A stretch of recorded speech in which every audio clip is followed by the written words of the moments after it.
Imagine, just for a second, that every time you sit down to eat, there's an invisible bouncer standing right beside your dinner table.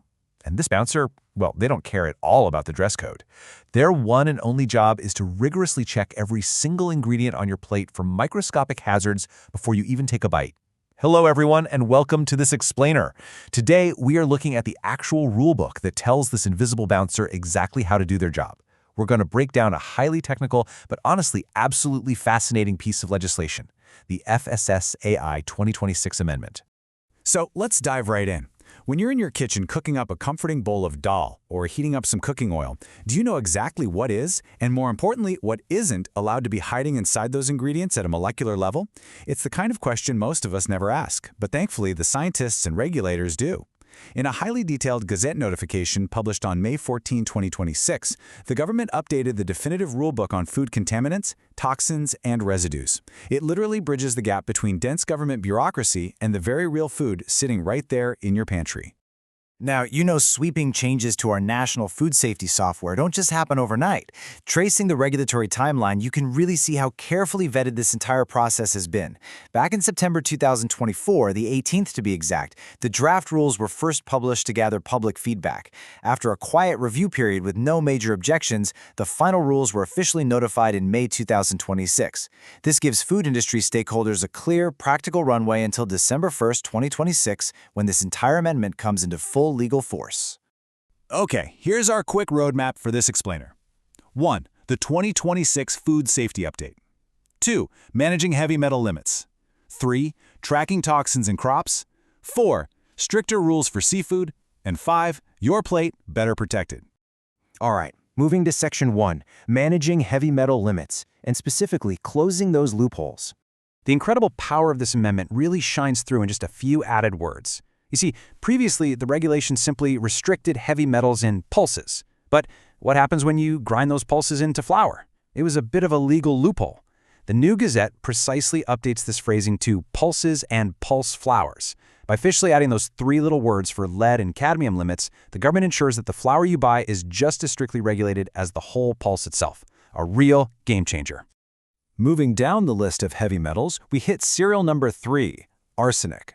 The 2026 amendment introduces a very specific new rule for fish oils, shifting the regulatory focus from total arsenic to the far more dangerous inorganic arsenic. The new absolute limit for inorganic arsenic in fish oil is now strictly capped at 0.1 milligrams per kilogram. Now, you might be wondering, how do they actually enforce that tiny 0.1 limit without completely bogging down all the testing labs?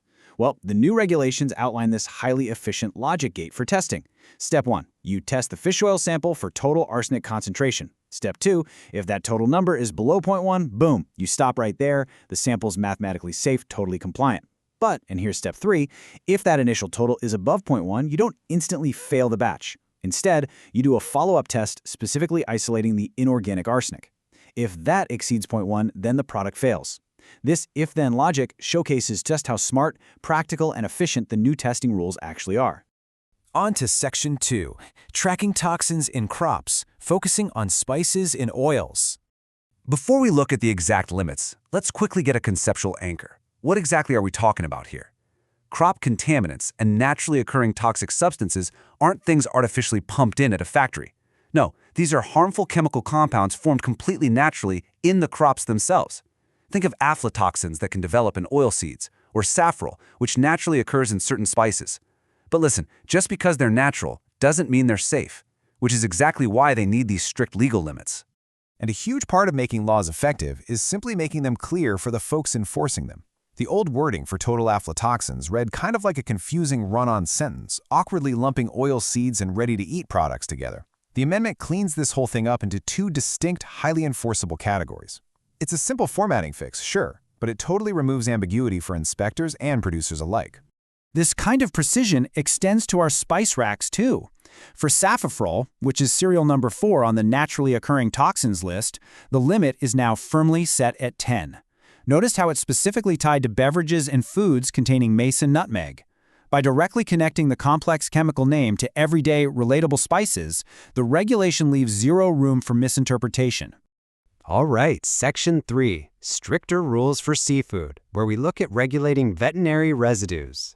Because certain veterinary residues can, and sometimes do, make their way into modern seafood supply chains, the FSSI is laying down some hard boundaries. For the chemical residue trimethoprim, the new limit is 0.05 for seafoods, including shrimps, prawns, and fish. And for oxalinic acid in those exact same seafood categories, that limit is explicitly set at 0.3. Now, the real significance of the number 50 here is that oxalinic acid isn't just an updated limit, it's a brand new addition to the entire regulatory framework. It takes the 50th serial number spot on the FSSAS residue watch list, which proves that the list of monitored substances is constantly expanding as our science evolves. Finally, Section 4. Your plate, better protected. The macroscopic impact. So, let's pull this all together. What are the key takeaways across all three scientific categories? First, glaring legal loopholes for heavy metals have been firmly closed for everyday pulse flowers. Second, smarter, step-by-step logic for arsenic testing has been implemented, specifically targeting inorganic arsenic in fish oils without wasting lab resources. Third, confusing jargon has been replaced with clearer, enforceable categories for cooking oils and oilseeds. And finally, strict new veterinary residue bounds have been established, adding brand new items to the watch list to protect the seafood industry. It is a massive regulatory achievement, absolutely, but it comes with a hard deadline. As the official gazette explicitly states, they shall come into force on 1 December 2026. This is the ultimate reminder for public health pros, safety inspectors, and everyone in the food industry. The clock is officially ticking to adapt testing protocols, update supply chains, and get aligned with this newly upgraded national food safety software. Which leaves us with this thought to chew on. The invisible bouncer at your dinner table just got a highly sophisticated, brand new rulebook for 2026. But science never stops, and neither does the evolution of our food system.